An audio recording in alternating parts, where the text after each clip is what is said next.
Hallelujah. इस बार सब कुछ परमेश्वर यही चाहते हैं। जैसे दाऊद यहाँ पर एक बड़ी बात बोलता है और कहता क्या है, जब भजन संगीता जब पढ़ते हैं 118 अध्याय, तो उसमें साफ शब्दों में लिखा है, वहां पर 118 अध्याय इस बात को बताता है, पहले तो धन्यवाद की कुछ बातों को बताते हैं। हालेलुया। इसलिए परमेश्वर का वचन साफ शब्दों में कहता है कि आज का दिन यहोवा ने बनाया है। आज का दिन यहोवा ने बनाया। क्यों बनाया है? आनंदित और मगन रहने के लिए बनाया। आनंदित और मगन रहने के लिए। पर मगन होना है तो क्या करना पड़ेगा? मगन रहना है तो क्या करना पड़ेगा? उसके बारे में लिखा है वो बात। जब मगन रहना चाहते हैं तो इस बात को याद रखिए। भजन संहिता 118 अध्याय का ही 8 और 9 आयत को पढ़ लीजिए जी। 8 और 9 आयत।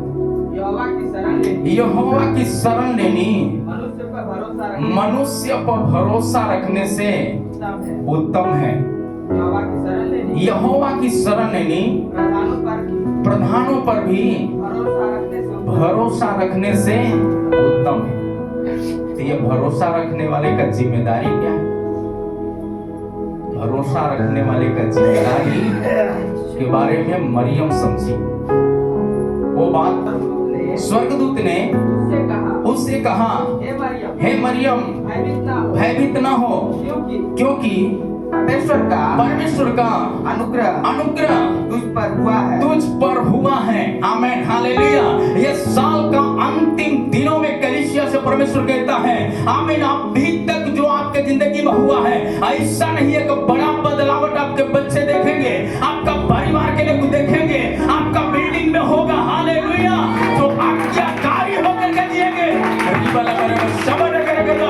आमीन। इसीलिए परमेश्वर का कलाम कहता है, मरियम आज्ञाकारी होकर के जिया तो आमीन दुनिया का आमीन भय से नहीं, परम प्रधान का भय में जीवन बिता। जो परम प्रधान का छाये में बैठेगा, भय में रहेगा। भय मतलब डर नहीं होता है, भय मतलब होता है प्रेम। हालेलुया। प्रेम परमेश्वर का रहेगा तो वो प्रेम आपका जीवन से प्रकट होना है। मतलब जो वरदान आपके अंदर दिया है, वो वरदान लेकर के चुरा कर बैठना नहीं है, वो वरदान लेकर के लोगों का बीच में घूमना है। हालेलुया। मरियम वरदान लेकर, पवित्र आत्मा लेकर, यीशु को लेकर घर में बैठी नहीं, परंतु जा करके लोगों को नमस्कार दिया है। कलीसिया में आने वाले हर परिवार को ये जानना चाहिए, आपका कोई बैरी आएगा, आपका लोग आएगा, कलीसिया में आए तो बीमारी में होंगे, परेशानी में होंगे, आर्थिक तंगी में होंगे, तो भी आप एक दूसरे को हाथ मिलाते हैं, तो आपको मालूम होना चाहिए सबसे पहले आपका जिंदगी का जो जख्म है, यीशु मसीह कहता है दूर हो जाते हैं। हालेलुया। मरियम अपना जख्म लेकर कहां लेकर के जाती? कौन सा जख्म था? वो जख्म के बारे में आप सब जानना चाहिए। पहले तो उसके अंदर डर सताया, लेकिन परमेश्वर का भय का आत्मा यानी अनुग्रह का आत्मा जब मरियम को ऊपर आया, वो जो स्वर्गदूत ने बताया कि जब तुम पर आत्मा उतरेगा तब तुम गर्भवती होगी, इस बात को जानी। ये बात बताने के लिए एलिशबा के घर में गई है, जो डर के कारण एलिशबा भी बैठी हुई है। जाकर नमस्कार किया तो इनके अंदर का जो अभिषेक था, वो अभिषेक किसके अंदर चला गया? एलिशबा के अंदर चला गया। कलीसिया में आने वाले हर परिवार, हर बच्चे एक दूसरे से गले मिलना। गले मिलने का मतलब क्या है? नमस्कार करना, जय मसीह बोलना। इसमें पैसा तो नहीं लग रहा है। हालेलुया। एक दूसरे को हाथ मिलाना। क्यों? इसलिए हाथ मिलाना, छोटे हो, बड़े हो, बूढ़े हो, बुजुर्ग हो, आपके बच्चों का भविष्य, आपका परिवार का भविष्य, उससे बढ़कर आपका गांव समाज का भविष्य और आपका भविष्य उज्जवल होना है तो बाइबल कहता है जो आपके पास है लोगों में बांट दो, लोगों में बांट दो। गवाही दिया बेटी को, जो उसके पास वरदान है, जब बांटने की बात जब जान गई तो जो उसका रास्ता था वो बदल गया। इतना ही नहीं, विरोध में बैठे हुए लोगों का जिंदगी में एक बड़ा परिवर्तन आया है। तो आज वो चमत्कार करने में सामर्थी है। हालेलुया, बोलो प्रभु यीशु मसीह की जय। पर ये कब हो जाएगा? ये तब हो जाएगा, वो बात लिखा है प्रेरितों का पुस्तक 1 अध्याय 4 आयत में लिखा है, मरियम के ऊपर आत्मा ऐसे नहीं उतरा, आत्मा तब उतरा है जब इस सच्चाई को जानती है। क्या सच्चाई को जानती है? और उसने मिलकर आज्ञा दी, यरूशलेम को मत छोड़ो। आज्ञा मानने वाले लोगों को बचाने के लिए परमेश्वर आया। आज्ञा जो नहीं मानते हैं उनको बचाने के लिए प्रभु यीशु मसीह जान नहीं दिया। बाइबल बताते हैं पापी थे, हम सुनकर आज्ञा माना। आप बोलेंगे कहां लिखा है बातें? लूका रचित सुसमाचार 7 अध्याय 28 और 29 आयत को पढ़ लीजिए, तब आपको मिल जाएगा वहां पर। हालेलुया, तब इस सच्चाई को वहां पहुंचेंगे और तब आप जानेंगे। क्या कहता है? पढ़िएगा जी। वही है, यह वही है जिसके विषय में लिखा है, जिसके विषय में लिखा है, देख मैं अपने दूत को तेरे आगे भेजता हूँ, जो तेरे आगे तेरा मार्ग सीधा करेगा। तो यह मार्ग को क्या करेगा? मार्ग को सीधा करने वाला दूत है। आपका टेढ़ा मार्ग है, इसके कारण बहुत सी आशीषें वंचित है। वो बात हमको और आपको समझ में नहीं आएगा, लेकिन कब समझ में आएगा? जब पवित्र आत्मा आपके ऊपर आएगा। नीक का गवाही कितना लोग सुना है? देखा है नीक भाई जो जिसका हाथ नहीं है, पैर नहीं है, फोन से भी बात करते हैं, बढ़िया सुसमाचार का प्रचार करते हैं और कहते हैं कि जीवन इसीलिए प्रभु दिया था कि हमारे द्वारा दूसरों का जीवन में अभिषेक की नदी बह जाए। हालेलुया, बोलो प्रभु यीशु मसीह की जय। इसलिए परमेश्वर का कलाम यहाँ पर कहता है, क्या कहता है?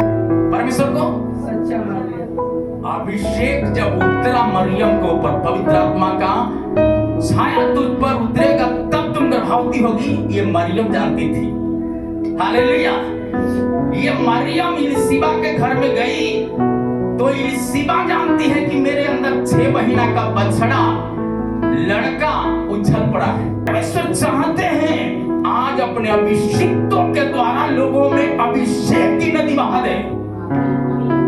परमेश्वर जोड़ने के लिए, तोड़ने के लिए नहीं है। इसलिए दाऊद कहते हैं यदि घर को यहोवा न बनाए तो बनाने वालों का परिश्रम क्या होगा? क्या होगा? व्यर्थ होगा। आपका घर, आपका बुद्धि, आपका शिक्षा से नहीं, स्वर्गीय शिक्षा से हो जाएगा। हालेलुया, बोलो प्रभु यीशु मसीह की।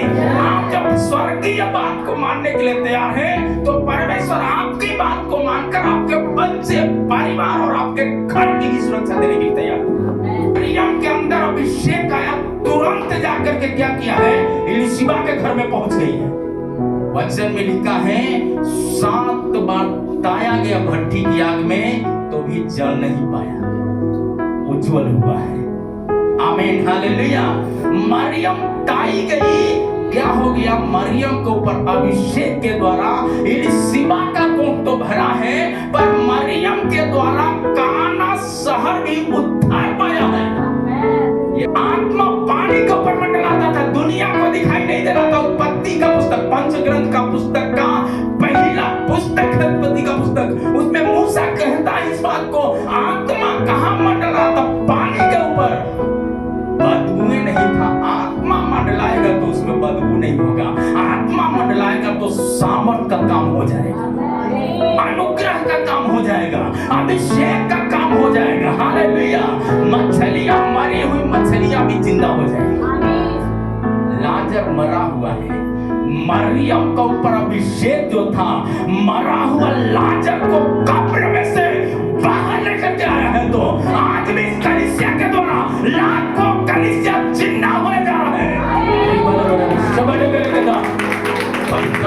ऐसे चमत्कार करें। आने वाले दिन में हम जिसको नहीं जानते ऐसे भी परमेश्वर के दूतों को परमेश्वर भेजेगा। आज सुबह का प्रार्थना करने के समय में प्रभु ने बताया आने वाला दिन में बड़े बड़े भविष्यद्वक्ताओं को इस कलीसिया के अंदर भेजने जा रहा है, और यहाँ का विश्वासियों को भी परमेश्वर उठाकर बड़े बड़े भविष्यद्वक्ता के रूप में खड़ा करने जा रहा है। हमारे नौजवान बच्चों को भी भविष्यद्वक्ता के रूप में खड़ा करने जा रहा है। ये तीसरा बार परमेश्वर ने मुझे बताया, ये चमत्कार होगा। लूका का का पुस्तक जब हम पढ़े थे उसमें लिखा सब साधारण लोगों ने मन फिराकर डूब कर बपतिस्मा लिया, पर कुछ लोगों ने क्या किया, उसको इनकार कर दिया, मतलब क्या मानने से इनकार किया, क्या हो गए, फंस गए।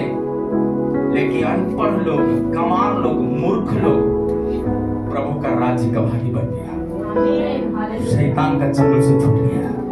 एलिया का जरूरत को जानने वाला कौवा हो सकता है, तो हमारा और आपका जरूरत को जानने वाला सरकार के वार्ड सदस्यों को भी परमेश्वर भेजेगा।